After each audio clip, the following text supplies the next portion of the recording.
Hello, thank you, Chris, for providing this opportunity for the community to meet candidates and for us to introduce ourselves. I would also like to take the time to thank Sam, who I know has done brilliant work on behalf of the Queen Edith Community Forum and as a counsellor. She has helped and inspired both myself, my family, friends and neighbours to get active to improve our local area, particularly tackling many different forms of antisocial behaviour. My name is Imogen Blackburn Morgan. Many of you may know of me as Emaid.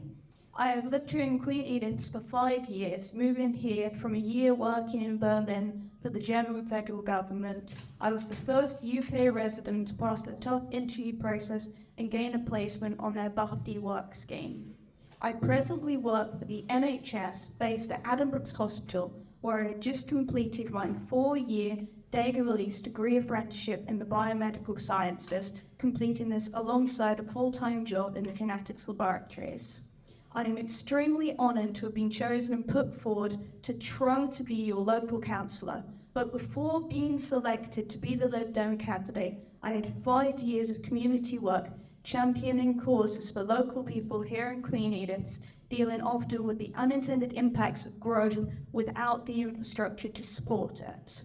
For example, the area in which I live had long-standing issues which needed tackling. With the support of Queen Edith Community Forum, Sam, Tess, Carol and neighbours, I led with the setting up of a residents association and a neighbourhood watch scheme. This allowed locals to create Hope's Friendship Garden and Ed's Orchard, working alongside the council open spaces team. From everyone's hard work, the issues which have been long-standing over the past decade have been reduced dramatically, making the area safer for children, families and all who live here for however long. It is a great example of local children led by Hope coming together to work on a project which promotes biodiversity and community cohesion.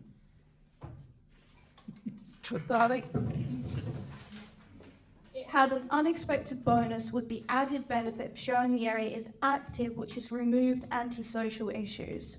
I have a history of volunteering for my youth, whereas, for example, I dealt with strategic issues such as commuter parking and pollution, through to on-the-ground projects such as creating a sensory garden for a young child with autism. As a registered young carer, I extended my work to enable a scheme where young people looked out for the older people living alone in our neighbourhood. Here in Queen Edith, from talking to local people on the doorstep, attending South Area committees and neighbourhood police committees for 5 years, it has emerged that there is an interest in neighbourhood watch schemes. I've been our coordinator for the past few years, working with our executive team, and I will be happy to put local streets and flats in touch with them. As you can see, I am particularly passionate about the value of volunteering in terms of how it brings local people together, recognising with our busy lives, not all can or will want to take part, but can be involved just by having a central point to go to. A project led by Sam, I and many other locals of Community Payback and Council SOS team helped in their Enjoy's Garden, another example of how local energy can improve everyone's day-to-day experience of living in Queen Edith. This is the approach I passionately believe in and will continue now I am working part-time to actively participate in locally, whether or not you choose me as your candidate. Thanks for listening.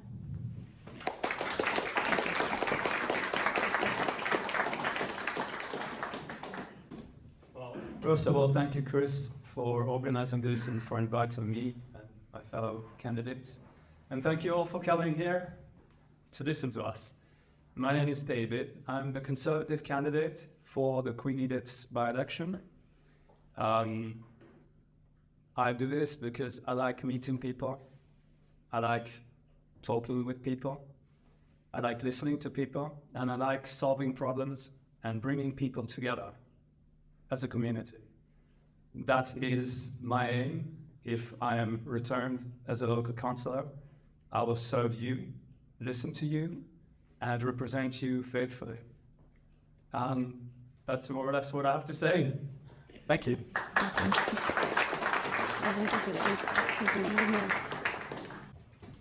Hi, my name's Oliver. I'll be your Green Party candidate for this election. I'm married with 3 wonderful children, 2 of which are here tonight. I've lived and worked in this area for over 15 years. I'm passionate about local politics and we believe very strongly in public service. I was a parish councillor for 9 years in the local Derbyshire ward, where I was chair of the recreation committee and was also on the finance committee. We obviously delivered lots of projects in that time. I was involved in building a local skate park and also improving the recreation, like play equivalent. We also delivered the community orchard at that time as well. Obviously, I'm particularly interested in environmental issues, green spaces, air quality, public transport, and also cost of living crisis that's going on at the moment. I will, however, spend my time listening to constituents to understand the issues that are important to you. If you were to elect me as your councillor, I would work hard to deliver the things that are important to you as a community. I would also leverage the experience of our existing Green councillors and work collaboratively with other parties to get things done.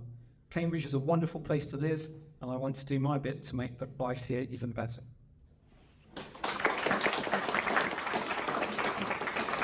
Hello everyone, my name is Thomas Rod. I am the Labour candidate. So again, I'd like to echo everyone's thanks to Chris for putting together this hustings. I think it's a really good sign of what a fantastic community we have, that this is an event every election. People are so interested and engaged that they come to these events, they want to hear from the candidates. That's a really good thing for Queen Edith. I also want to share the many words of thanks we've heard for Sam. To call her a committed councillor, I think, would be an understatement. She really lived and breathed this board, and even now, when I knock on doors, people say they want to vote for her. And I've actually come to consider her a friend, actually. And I'm very sad that she's going, and Queen Edith will be a very committed councillor. And that's the reason I'm running. I want to be the same type of accessible, committed councillor that Queen Edith deserve and the residents of Queen Edith want. I want to hold events regularly, bringing politics to you, coming over to you, not bringing you to me. Coming over to do events across the board, to speak to residents, to champion your issues on the council, and to make sure that the voice of Queen Edith is heard loud and strong. And most importantly, to only ever be a phone call away. Already, since I started this campaign, I've had Zoom calls every week where I've spoken to residents about their issues.